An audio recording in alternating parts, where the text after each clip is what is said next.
भुज को अब्डासा से जोड़ने वाली मुख्य सड़क पर भवानीपार गांव में बने पुल की हालत वर्षों से खराब चल रही है और पुल की गंभीर क्षति को देखते हुए इसे बंद कर दिया गया है। बड़ा सवाल यह उठ रहा है कि वर्षों से जर्जर हो रहे इस पुल को कब बदला जाएगा। भारी वाहनों के बंद होने से अब्डासा के लोगों को व्यापार और रोजगार के मामले में काफी नुकसान हो रहा है। प्रशासन ने भारी वाहनों के लिए पुल बंद कर दिया है और एसटी बसों का मार्ग बदल दिया है, जैसे कि एसटी बसों को 10 से 15 किलोमीटर का चक्कर लगाकर जाना पड़ रहा है। बसें लेट हो रही हैं, जिससे नालियों से भुज तक 100 किलोमीटर आने वाले लोगों को परेशानी उठानी पड़ रही है। सरकार और प्रशासन तब जागते हैं जब राज्य में कोई बड़ा भूस्खलन हो जाता है और लोग मरते हैं। મહીસાગરનો ગંભીરા બ્રિજ જ્યારે તૂટ્યો એ બાદ આખા ગુજરાતમાં જે જર્જરિત બ્રિજો છે, જે 50 વર્ષ 40 વર્ષ જૂના બ્રિજો છે, એમને તંત્ર દ્વારા ભારે વાહનો માટે બંધ કરી દેવામાં આવ્યું છે।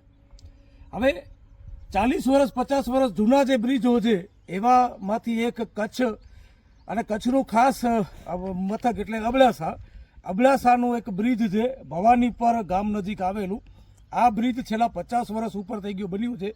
એ બાદ માત્ર ને માત્ર સમારકામ કરવામાં આવ્યું છે। અહીં આગળ આ પુલનું કામ આજની તારીખમાં ચાલુ નથી થયું। આ ગંભીરા બ્રિજ પડ્યું એ બાદ અહીંયા કને આ જે લોખંડના પાઇપ લગાવવામાં આવ્યા ભારે વાહનો બંધ કરવા માટે, એથી પહેલા અહીંયાથી ભારે વાહનો ચાલતા હતા અને આજે અહીંયા પુલની હાલત પણ એકદમ ગંભીર છે, એકદમ તૂટેલું ફૂટેલું અને થીગડા લગાવેલી હાલતમાં છે। આ તંત્રની આંખો જ્યારે કોઈ મોટી ઘટના દેશમાં રાજ્યમાં બને ત્યારે ખુલે છે, પણ વસ્તુ એ થાય છે કે છેલ્લા 4 દિવસથી આ પુલ બંધ છે। આના કારણે ભારે વાહનો નથી આવતા એના કારણે અબડાસાની જે પ્રજા છે એમને આર્થિક રીતે પણ તંગી પડી રહી છે।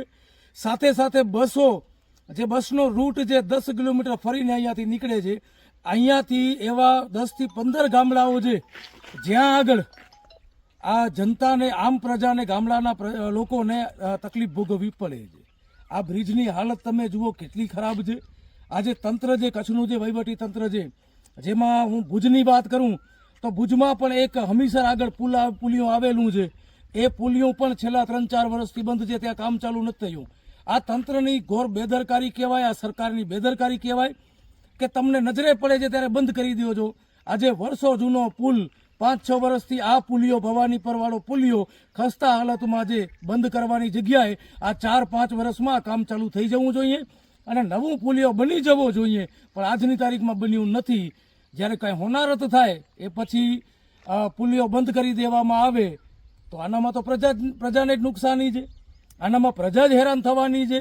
આથી સારું છે કે આરએનબી વિભાગ દ્વારા રિસર્ચ કરી અને વહેલી તકે નવા પુલિયાનું કામ ચાલુ કરી દેવામાં આવ્યું હોત તો આજે આ નોબત ના આવત બંધ કરવાની।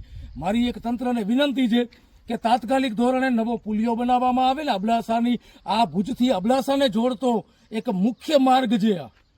આ એવું નથી કે કોઈ ગામડાને જોડે છે, ભુજથી અબડાસાને આખા તાલુકાને જોડતું મુખ્ય માર્ગ જે તંત્ર પાસે મારી માંગ છે અને તાત્કાલિક ધોરણે દરિયામાં જો પુલિયા બની શકતા હોય તો આ તો માત્ર ને માત્ર એક નાનો ડેમ છે, અહીંયા આગળ પણ આ સિઝનમાં પુલિયાનું કામ ચાલુ થઈ શકે એમ છે। તંત્રને વિનંતી છે તાત્કાલિક ધોરણે આ પુલિયાનું કામ ચાલુ કરવામાં આવે, જે થકી અબડાસાની જે જનતા છે એને હેરાનગતિ ન થાય। બસોનો રૂટ જે 10-15 કિલોમીટરનો જે ફરીને જાય છે, ગામડાઓમાં ઘણી બસો આવતી નથી, એમાં 10 થી 15 ગામડા વચમાં આવે છે, એમને હેરાની થાય છે। તો આ હેરાનગતિ ન થાય અને તંત્રને મારી માંગ છે કે ભાઈ પબ્લિકને હેરાન કરવા કરતાં તમારા જે ખાવપાત્ર અધિકારીઓ છે, તમારા જે હપ્તાખોર અધિકારીઓ છે એમને ધંધે લગાવો અને તાત્કાલિક ધોરણે આ પુલિયાનું કામ ચાલુ કરાવો।